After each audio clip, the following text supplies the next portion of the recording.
宝上路喽！出乎意料。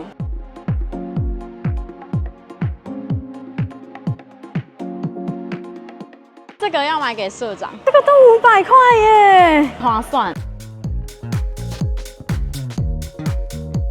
大家早安，我是明明，我今天来到了名古屋。那名古屋呢是日本的第4大都市，它的位置呢就在于东京的稍微下面一点点，那也是在本岛的中央的位置。它其实算是在爱知县的北西部这边，而且名古屋这边呢有超多的名胜古迹啊、美食啊，当然也是 shopping 的好去处。更重要的是呢，它的交通位置非常的方便，因为名古屋呢不但从东京过来只需要搭新干线1.5到2个小时就可以到了，从桃园机场直接飞过来也非常的方便，大约只要2.5到3个小时之间。那从中部机场离市区也非常的近，因为它搭乘电车只要一班电车40分钟就可以到名古屋站。除此之外呢，它到岐阜啊、犬山啊，或是到伊势志摩这几个观光胜地也都非常的方便，所以可以算是在日本当中交通位置数1数2好的好都市。JR、名铁、近铁全部都在同一个超大的车站结构里面，一出站就有一个很大的高岛屋可以逛，而且这边还有一个很酷的地标是有一个叫做娜娜奖的大模型。那个娜娜奖呢是在比较靠近名铁百货那边，所以呢也蛮多人会在那边拍照的。那这一集主要呢我们是要跟大家分享名古屋自由行2天1夜的行程，那我们就赶快出发。喜欢日本旅游、爱吃日本美食、想看观光列车与四季美景，快订阅我们！记得开小铃铛，接收所有通知，才不会错过新影片。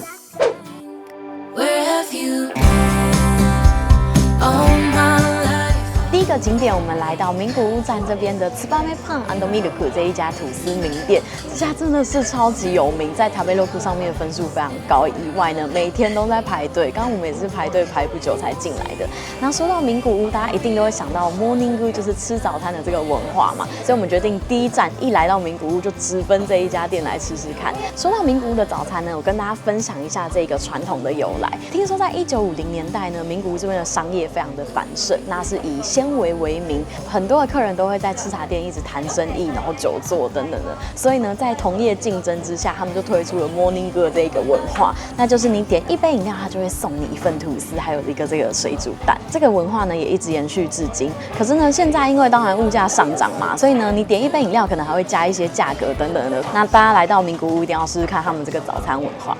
那我们现在点的呢是他们家的名物小仓吐司。小仓吐司其实也是名古屋这边非常有名的美食之一，马上来吃吃看，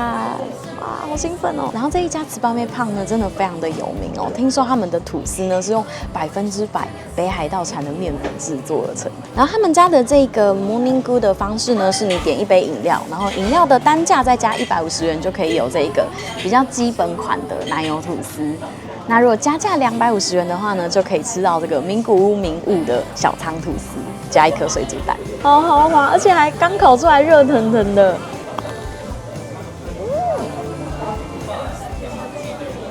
你看这个断面，它的生吐司是很有嚼劲、很有弹性的那种哦。我原本以为会是很松软的，但是其实咬起来很有劲道哎。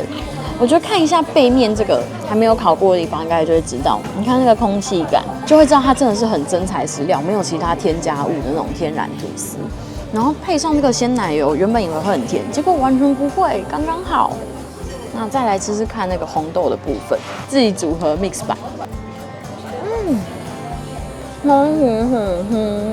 人间美味，吐司控一定要来这一家，大推。我跟福米都是超爱吃生吐司的，认证。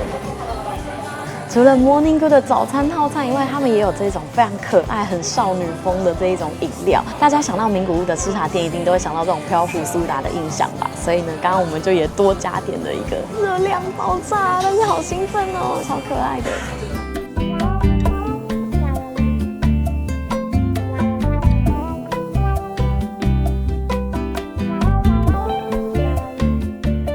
现在来到了名古屋绝对必来朝圣的古迹景点之一热田神宫。那这个热田神宫呢，根据记载，至今已经有1900年的历史。那这边还有很厉害的是，它还有供奉着日本3大名器之一的草薙剑。热田神宫的境内非常的庞大，那里面的看点也有很多，所以我们今天就会一一带大家来去探索一下。现在我们来到热田神宫的深处，这边有一个清水社，这边供奉的是一位叫做网相女神的女水神。这边这个清水也被称作是西密之様。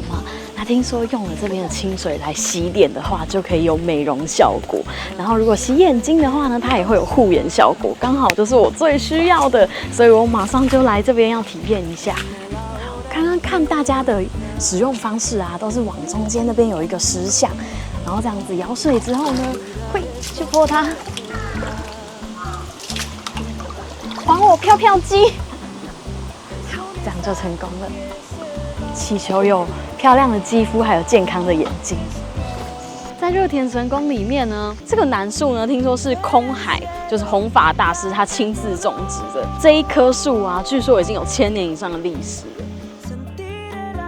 啊，这么帅的！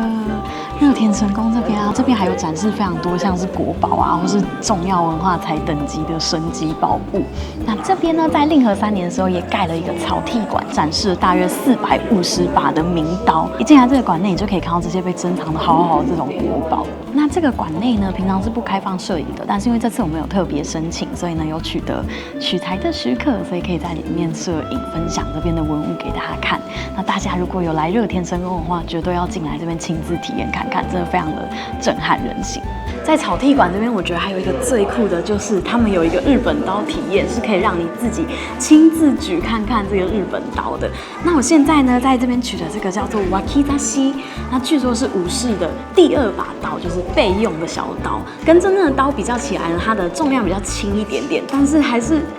非常的重。应该有3-4公斤哦，我觉得。而且这边放的这个是真正的刀本人哎，看看我有没有当武士的天分。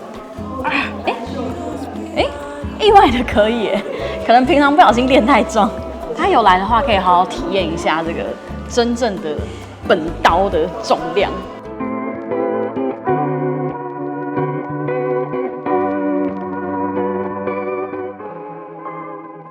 我们现在来到了大须观音，那大须观音也是来到名古屋市区绝对必玩的一个景点，因为这边也是非常的有特色。它跟浅草寺还有三重县那边的金观音被列为是日本的3大观音哦，听说非常的灵验，所以呢，大家如果有来名古屋的话，一定也要来大须观音这边参拜一下。大须观音这边的交通其实也非常的方便，如果你们是搭地下铁往名古屋的话呢，可以搭鹤舞线，那搭到大须观音这一站，下车之后呢，走大概2-3分钟就可以到这边了。那它旁边呢就是大须商店街，所以2个景点可以一起来，我觉得也是超方便的。那像我们刚刚是开车来啊，这附近也有非常多的停车场，所以也不用担心没有停车位，非常推荐大家。那刚刚寺庙的住持也有跟我们说，他们也有提供这个玉珠印的服务，我觉得写的超漂亮的，那个毛笔字真的是一写上去就让人觉得非常庄严的感觉。但是提醒大家哦，虽然大须观音的寺庙本堂这边参拜开放到晚上7点，可是玉珠印只有到下午5点的关系，所以大家如果想要写玉珠印的话呢，记得要在下午5点以前就先来这边，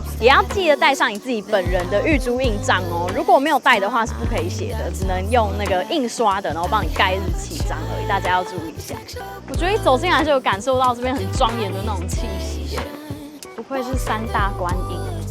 听说这边在新年参拜的时候也是非常的热闹，据统计最多有到30万人过。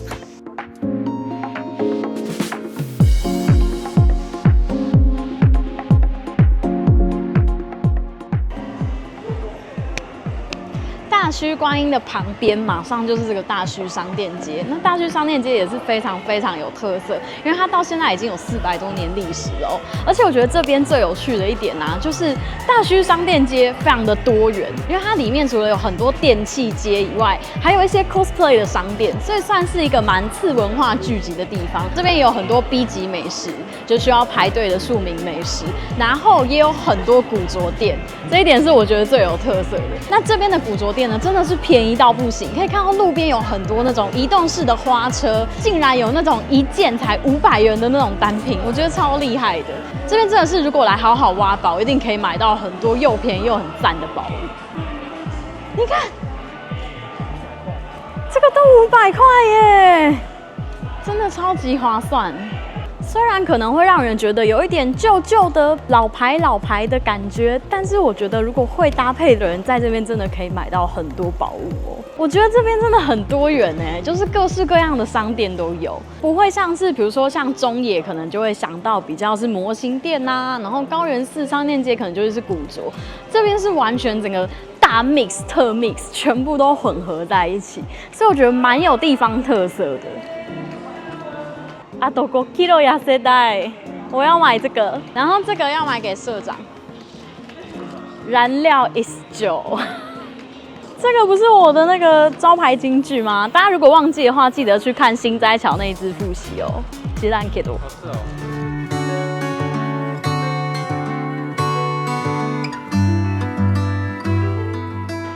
我们现在来到大须商店街的人王门通，那这边入口处呢，就有一家非常想要跟大家推荐的一家和果子老店铺，就是我身旁的这一家清流总本家。这一家很厉害的是，因为它是明治12年就创业至今，所以到现在已经有大约140年的历史了。那说到名古屋的特产呢，他们家最有名的当然也就是外郎糕，就是我身后的这个。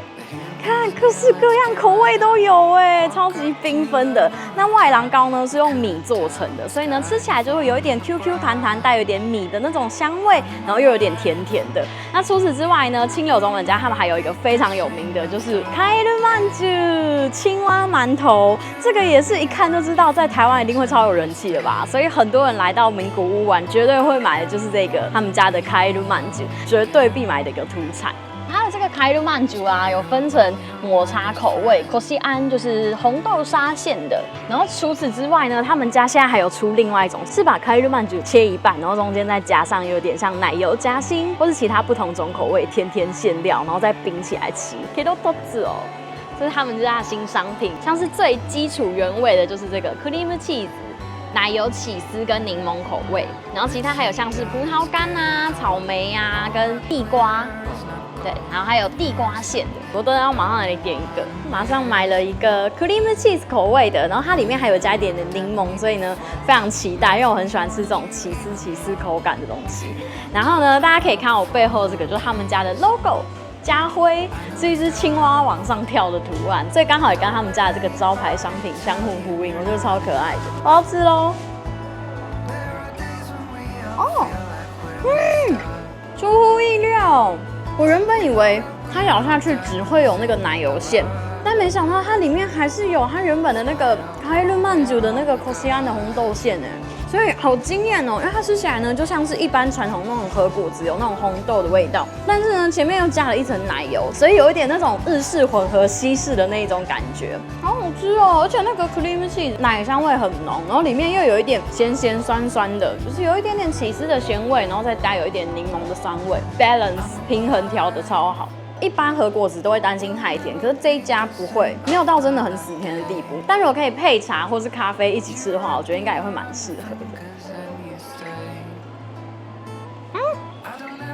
掉地上了，不要拍，不要拍，我当然会捡起来。然后我发现还有这个也很可爱，这个我也会想要转这很烧因为每个都很可爱。然后我刚原本默默在心里想说，我不想要抽到这个只有纸盒的，结果我仔细一看啊，他说是有6个迷你小 size 的开日曼珠，每个都可以拿出来超级可爱，所以我现在每个都想要，怎么办？你觉得我要投上面那一只还是下面那一只？是吗？那我要投下面的，拜托。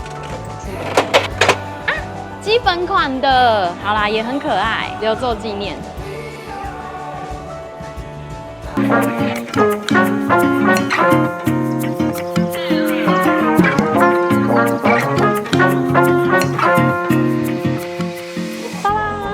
我们刚刚挑到一家很放的吃茶店叫做空帕鲁。那这个空帕鲁呢，他们家最有名的就是炸虾三明治。其实名古屋这边真的有非常多的吃茶店，听说是因为呢，在昭和的30年到50年代之间，因为名古屋这边的地价非常便宜的关系，所以很多年轻人就纷纷开始经营那种个人的咖啡店，慢慢的就开始了名古屋这边吃茶店的传统。这一家空帕鲁呢，也是在昭和22年的时候就开业至今哦，所以刚刚一走进来，马上就感觉到那种复古的浓浓昭和味哦，我个人超爱的，我觉得妮娜一定也会很喜欢。那这一家空帕鲁呢，除了他们的炸虾三明治非常的有名以外，还有一个特色就是他们的冰咖啡，它其实是给你一杯冰块，再给你一个热咖啡哦，然后你要自己把它倒进去，好怕会失败哦。3、2、1。有练过，有95分吧。我要来加奶精了，哇！加下去的这个瞬间好疗愈哦。那我就要开始我的吃茶店下午茶喽，干杯！这一份炸虾三明治也是空帕鲁的名物哦。然后大家可以看到他们的那个三明治的分量真的超大的，它这样子切成3块，但是其实上下加起来算一算，总共有3大片吐司哎。然后呢，大家可以看到它的炸虾啊，它是用整尾的炸虾，然后3只这样子整整齐齐的排在里面哦，再加上那个浮啊松软的蛋，然后再配上塔塔酱。那我要先开动哦，我先试吃一个看看，这个会有点下巴可能会脱臼哎。挑战一下吃一下，你看那个段。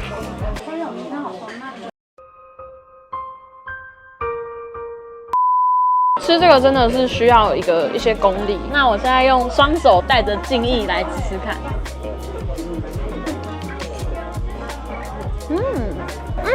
那个炸虾超好吃哎，超湿润的，完全不会干，而且那个炸虾的外面的面衣加上那个吐司，都是炸的跟烤的酥酥脆脆的，然后再配上里面那个很湿润的酱料，还有它的蛋跟生菜，我觉得那个口感超赞，好好吃。你看炸虾真的很有诚意耶，是那种很肥厚、肉很扎实的那种虾子哦。没有再客气的，喜欢吃三明治跟喜欢吃炸虾的，绝对要体验看看这个组合，好吗？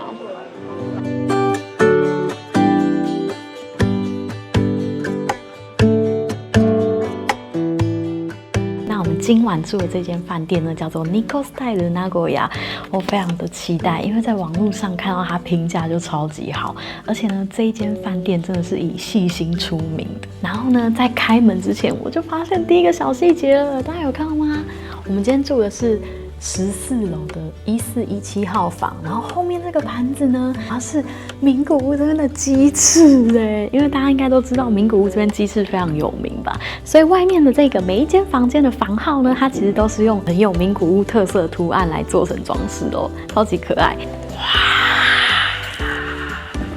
我很喜欢这个格局哎，因为我在官网上就有看到他们说，他们每一个房间都是30平方公尺，以日式的酒店来说，算是非常大的了。今天住的是这个双床房，那除了有2张床以外，它还有一个小小的沙发茶几区，所以你可以很享受的躺在这边，好好享受你的饭店时光。而且我刚刚发现这个房间里面真的有超多小细节，像是这个台灯很美就算了，那边还有百慕达热水壶。然后他们家还有一个很厉害的，就是他们有这个 Geneva， 懂的人绝对会懂的一个音响。因为其实这一间 Nikko Style 啊，他们非常的重视音乐跟文化。那刚刚一走进大厅，也就可以听到整个大厅里面就播放着非常好听的音乐，是请作曲家特别帮他们设计的。那听说呢，总共有8000多首不断轮播，所以呢，你每一天来住都会听到不一样的音乐，不会让人家觉得说，怎么每天都听到一样的那种很腻的感觉。比如说早上可能是比较轻柔、比较轻松的音乐。那到了下午时间呢，开始要进入可以喝酒的时段，就会变成 jazz 之类的。我觉得这点小巧思也很棒。我发现它的室内装潢也超漂亮的，你看这上面是名古屋的那个 Kinsachi， 然后镜子也是超级漂亮的。其实这间饭店呢，它融入了非常多名古屋这边的传统工艺，所以真的是你在每一个角落都可以看到他们的小细节。然后除此之外呢，他们的备品也非常用心哦，像是这一个吹风机，这个吹风机呢是市面上买不到的哦，因为是沙龙等级的。我今天就来试用看看。那他们还有非常贴心的是，他们提供各式各样的备品，比如说像是指甲剪啊，或是婴儿用的沐浴乳等等的，只要跟他们柜台接就接得到。那今天因为我们是托社长的服务，我们住了一个比较高级的房型，所以他还有附上这个电棒。外出旅行，常常头发都会很乱嘛，用这个整理头发绝对没问题。接下来来看看他们的备品，因为听说他们的备品也是非常有讲究的。怎么有那么多罐啊？那他们家的这个备品，听说是泰国一个小众的洗沐品牌，但是也是非常有讲究的那一种。你会觉得它的选品很精致，可是又很脱俗。像是刚刚那个音响也是挑了一个小众品牌，但又非常有质感，而且音质也很不错。还有这个Osachi 的这个，这是洗脸然后卸妆保养组。他们家的这个木村实碱这个品牌的洗发精，听说也是非常厉害，而且它总共有2种type可以选择，一种是比较保湿滋润型的，然后另外一种是清爽型的。那我们今天选的是这个保湿滋润型，你看它其实有得这个 LDK 第1名哦。大家如果有在追美容系杂志的话，应该都会知道 LDK 是非常严格而且很具参考价值的一个排行榜。所以这个我还没用过，真的也来试用看看。听说用完之后头发会变得沙拉沙拉，很有光泽。那我们就明天见，晚安。订阅我们的频道，开启小铃铛，就能接受最新的日本旅游影片通知哦。昨天在 Nico Style 睡得超好的，而且听说他们的早餐也是非常的厉害。他们主要是可以选3、4种不同的主餐，然后还有搭配小型的自助吧，所以超级期待。那我们赶快来吃早餐。这个是抹茶马芬呢，然后原味的跟巧克力马芬，然后它那边还有那个百慕达的烤箱，所以你可以在这边挑选自己喜欢的小面包，然后在这边加热后再去享用。哒啦！我点的是欧姆蛋的套餐，可以看到它的分量真的就是很精致，可是我觉得完全不会不够吃，因为还有自助吧可以享用啊。然后这个主餐的部分呢，每一个都是有讲究的。大家应该会想说这个黑黑的包是什么？其实就是这边名古屋的名物黑鸡翅。如果你比较吃的习惯和式的早餐的话，它也有和式的套餐可以选择。像自助吧那边，它其实也有提供白米跟鸡蛋，可以让你做和式的 TKG 早餐。然后就开动喽！刚点的是起司口味的，你看。蜜汁系 ，Oh my god！Oculus Repairer， 超级湿润。你看吃鸡翅不是一般都会觉得很狼狈吗？但在这边这个氛围，不可能用手吃鸡翅吧？你看它的那个骨肉，就整个鸡肉都弄得很嫩，所以轻轻一切它就可以骨肉分离。我觉得他们很好可以，恭喜我开启幸福的一天。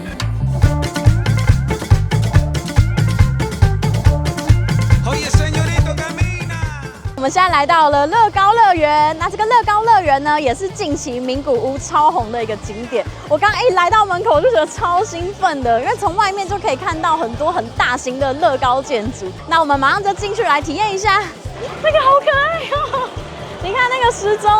那个时钟下面是有一个公鸡形状的乐高人，好可爱哦！我觉得进来这边真的会很兴奋呢，因为这个主题乐园啊，其实是设计给小朋友进场的。那主要的客群也都是家庭，可是呢，其实我觉得大人进来也会非常的兴奋，因为马上会被唤起那个童年的回忆。那另外就是呢，因为乐高乐园他们现在还有推出一个乐高的 APP， 所以搭配那个 APP 呢，你也可以从手机上就可以轻松的看到乐高积木的拼法哦。第一站我们来到这个 Mini Land， 这边是我最期待的一个园区。整个乐高乐园啊，里面是由1700万个乐高积木所组成的，然后光这个 Mini Land 里面呢，就有用了1000万个积木。那它会打造全日本不同地方的名胜古迹，还有热门景点，所以呢，在这里面就可以环游日本。我可以达成我的梦想了。哇，你看，一走进来就可以看到东京铁塔跟 Skytree 耶！而且我觉得这边很有巧思的一点啊，就是因为它利用这个远近的差距，那你站在这边拍照的话呢，就可以拍到身后很像有东京城市的感觉。最后面的那个背景呢，是真正的高速公路哦，所以就有一种真实世界还有乐高世界融合在一起的那种错觉，我觉得非常的有巧思。天哪，太太可爱了，这边一定要自拍一下的。我觉得这边最有趣的是呢，它在这个造景的旁边还有一些按钮，然后按了之后，你可以实际跟这个乐高做互动哎。然后你看这边做的很逼真的是，它其实下面有小小的轨道哦，所以你可以看到这边的运河或是港口，这个船只是真正在移动的。刚刚也有看到新干线在穿梭，真的很有互动感哎。然后接下来我们来到了东京区域，看后面有晴空塔，然后这边呢是台场。那你看它真的做的栩栩如生哎，有看到吗？后面电车在穿梭，然后我刚刚发现那边还有山手线的电车哦，超级多小细节，真的是看点满满。然后这边是台场的大桥，后面还可以看到东京铁塔。那再往前一点呢，这边就是银座的街区。哇，这做的很精致哎！你看，还有小货车在动。真的好可爱哦！听说呢，这个乐高乐园里面有驻园的乐高设计师，每一个街景都是精心琢磨过的，可以呈现出那种很栩栩如生的感觉。涩谷交叉点哎，好可爱哦！这就是东京的街景吧？啊，山手线在跑，有看到吗？可爱 ，I love Tokyo。这边也要拍一张做纪念哎，真的太可爱了。接下来就是我们现在在的名古屋地区啦。那这个看起来很酷炫的建筑物呢，就是我们等等也会去的 Oasis 21。然后后面也可以看到很多名古屋这边代表性的地标，像是那个摩天轮呐，我觉得真的做得好精致哦。在看到名古屋城的本人之前呢，先来看乐高版本的，可以看到非常多细节它都做出来了，包含那个屋顶上的装饰，也是名古屋这边的名物 Kinshasa， 全部都做得非常的精致。然后刚刚乐高乐园的工作人员有提醒我们说，你在拍的时候啊，记得从下往上拍，这个角度拍上去就会看起来非常的壮观。如果你从高一点的视角拍的话，可能看起来就比较平淡无奇一点，所以这个小技巧也分享给大家哦。三宝上路喽！我现在来到这个地区呢，是 Lego City。那这边可以看得出来，整个街景就是做的非常像真正大马路一样。然后街边呢还会有这样子的长椅，然后你可以跟着可爱的乐高角色拍照。我觉得这不管小朋友大人来都可以玩得很开心哎，小朋友一定可以很享受这个乐高世界的氛围。那大人呢，当然就是可以在这边拍出很多有趣的照片啦。这边因为是乐高乐园的关系，所以当然也会有可以亲手 DIY 做乐高的区域啦。然后这边一整个泳池里面呢，有数不清各式各样的乐高积木，所以你可以在这边发挥创意，组出属于自己独一无二的作品。像我现在就发现了一个很像草莓蛋糕的头顶的东西，但是我现在要帮它找身体，这是我独一无二的作品，我把它取名为吃到一半的草莓蛋糕。噔噔。这个小朋友真的会在这边玩疯哎，超级开心的。稍微跟大家分享一下一个小细节，就是乐高乐园呢，这边其实非常的友善，因为它有这个 IBCCES 的这个认证，然后它有帮你标出，就是比如说有一些对于五感特别敏感的孩子，如果你带他来乐园玩，很担心他会受到太大刺激的话，就可以参考他们这个官方认证的，比如说触觉体验、味觉体验、音觉体验这几个的刺激程度到哪里，然后可以带你们家比较敏感的小朋友来玩。接下来要去到 Night Kingdom， 这边也很可爱耶，弄成像是一个中世纪的城堡的感觉，很像是用石墙建造成的。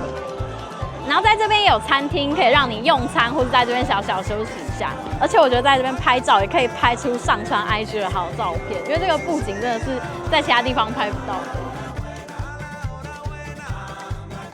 乐高骑士王国的餐厅呢，还有非常贴心的一项服务，就是他们有设立这个生日特别 plan， 在这边你就可以得到寿星专属的餐点，还有这个超可爱的涂鸦 DIY 画画，生日快乐！他们的贩卖店超级大哎，各式各样的乐高商品都有。那除了别的地方也买得到乐高以外呢，当然也有乐高乐园这边限定商品啊。像是我身后这一柜呢，全部都是只有在这里才可以买到的独家商品。大家来到这边别忘了也选购一下专属自己的纪念品。逛完乐高乐园了，真的是心满意足，这边真的好可爱，充满童趣。那我觉得呢，建议大家如果要来玩的话，里面园区还蛮大的，可以保留至少半天的时间。那在乐高乐园看完小的名古屋城之后呢，等等就要去看真正的名古屋城啦 ，Let's go！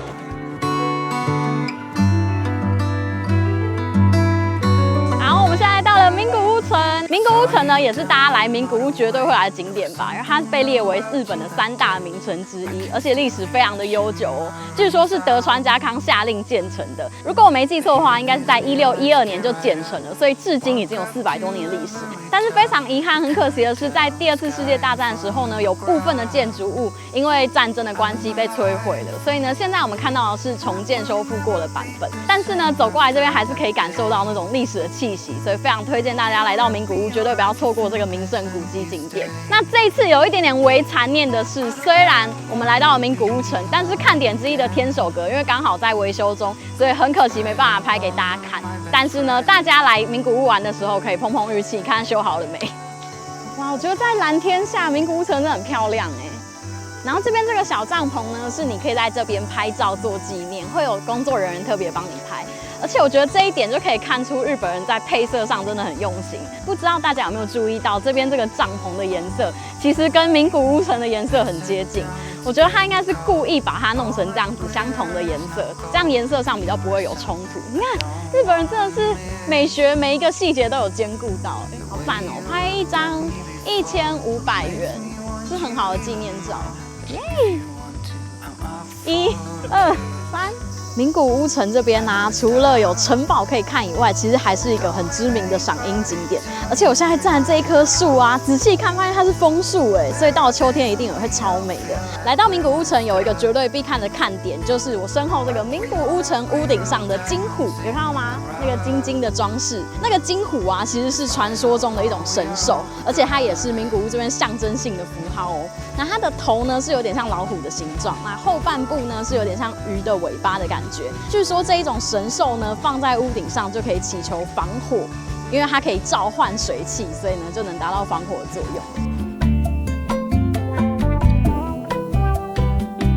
大家逛完名古屋城啊，非常推荐午餐可以选在这个Kintetsu Yokocho 金虎横町这边用餐，因为大家应该都知道名古屋这边有非常多各式各样的特色美食，在这个金虎横町里面呢，就集结了非常多名古屋这边有名的店铺，分成2个区块。那其中一个区块呢叫做义直区，就是我现在在这边。义直区这边呢，总共有12家有名的老店铺，包含像是味噌炸猪排啊，或是鳗鱼饭、3吃等等的都有。那另外一个区块呢叫做中村区，中村区则是有大概7家左右的新店铺，那边有非常多崭新的美食可以去体验，而且整个 Kintetsu Yokocho 呢里面都盖得古色古香，走进去非常有穿越时空的感觉，所以很推荐大家，如果你逛完名古屋城出来觉得饿了，就可以顺道走来这边吃个美食。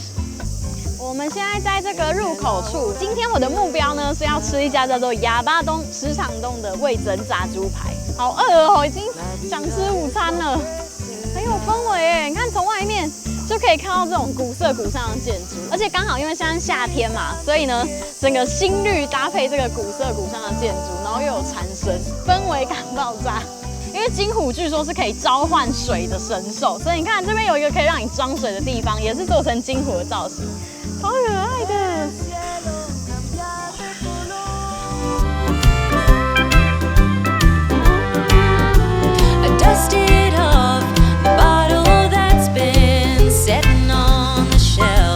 那么现在来到的这一家呢，是一家叫做哑巴东的味噌炸猪排名店。刚在外面还没进来之前，就看到外面大排长龙，真的是非常有人气的一间店。说到名古屋的美食呢，大家应该都会想到鳗鱼饭、3吃啊，或者是早餐啊。那还有一项非常有名的，就是我眼前的这一个味噌猪排，尤其是这个铁板炸猪排呢，是哑巴东他们家的名物，所以马上就点了一份来吃吃看。他们家的那个炸猪排啊，对于炸粉还有对于猪肉都是特别严选过的。那外面这个炸衣呢，它是使用了比较细的面包粉，再加上熟成的面包粉混合而成的，所以吃起来特别有那种软软又脆脆的口感，非常的期待，等等来吃吃看。我要开吃之前才发现，我的围裙竟然这么的可爱。大家那个如果在意自己形象的话，穿那个围裙之前要先注意一下它的图案。いただきます，好期待哦！听说他们家是用南九州这边特产的猪肉。然后呢，看得出来它的断面就非常的厚实，而且感觉肉质很丰富，而且他们的那个味噌的酱汁也是很讲究的哦，是用他们自家制的熟成豆味噌，非常的期待，难怪这家是名店。好看哦，但味道真的蛮浓厚的。因为像猪排本身跟味噌两个都是味道很浓厚的东西嘛，但是我觉得名古屋这边能够把这样的食物完美的结合在一起，真的也是很天才耶。那如果怕太咸的话呢，我觉得可以配它的绿茶，或是像我们点这个定食，还有附味噌汤，可以稍微解腻一下，应该是蛮下饭的。大家看那个猪肉，真的是超级厚，我觉得肥瘦刚好，不会让人觉得太干柴，然后也不会太油，很鲜嫩多汁哦。Where have you been all my life, lonely nights? You were always. 刚刚我们在 King Sachiyokocho 的一直这一区吃完了好吃的猪排冻，然后现在慢慢的散步走来另外一区。那这一区中村区呢，就是有比较多崭新的饮食店铺，而且这边其实呢离名古屋的市役所也非常的近。那如果你是搭地下铁的话呢，直接搭到名古屋神站，一出站也就可以到这个 King Sachiyokocho 的中村区。这边蛮适合午后来散步的，然后有一些比较潮的那种店铺。我觉得应该也有那种适合吃下午茶的。这边也有一个 Nagoya 的地标，也很可爱，可以来这边拍张纪念照。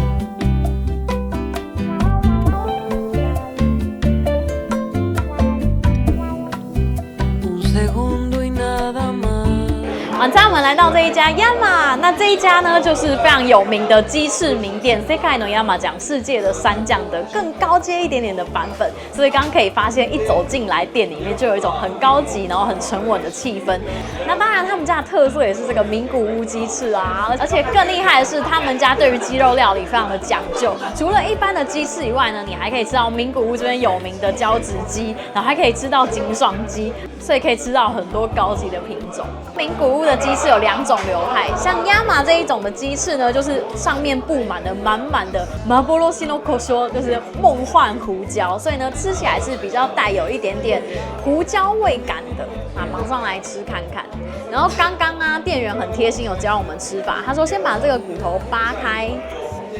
然后再把它折一半。然后握着这2端之后呢，轻轻一撕就可以很完美的骨肉分离。好胡椒哦，我觉得算蛮重口味的。这样算有成功吗？大家下次有来的话，可以亲自试试看这个店员教学的鸡翅吃法。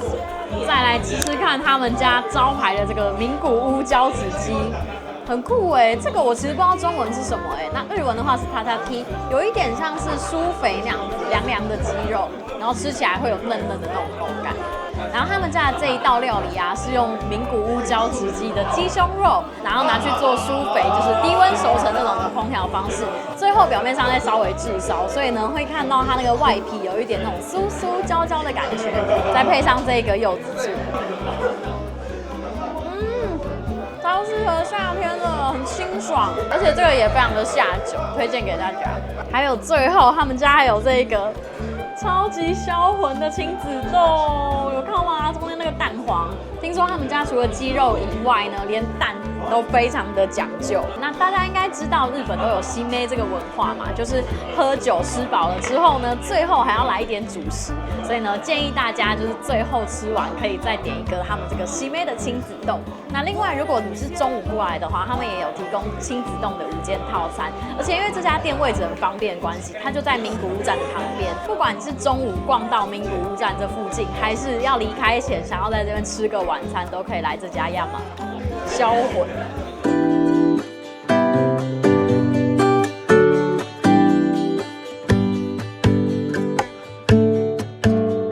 我们现在回到名古屋的市中心了，来到容车站这边，这里是名古屋最繁华的商业区域，而且有非常多的名古屋知名地标也都在这附近，像是中部电力塔，还有我身后的这一个 Sunshine Sakai 的这个摩天轮，也都是名古屋这边经典必拍的景点。那另外呢，这附近也有非常多可以购物的地方，像是摩天轮的正对面就是唐吉诃德，而且很大一间。大家如果想要来这边大采购的话，也别忘记使用我们的优惠券哦。那另外其他的百货公司，像是松坂屋啊，还有再往下一站石场町那边走，也有像 PARCO 等等的百货公司，每一间都超好逛，而且很密集，所以非常推荐大家，如果来到名古屋这边想要购物一番的话呢，绝对要来到荣商圈这边。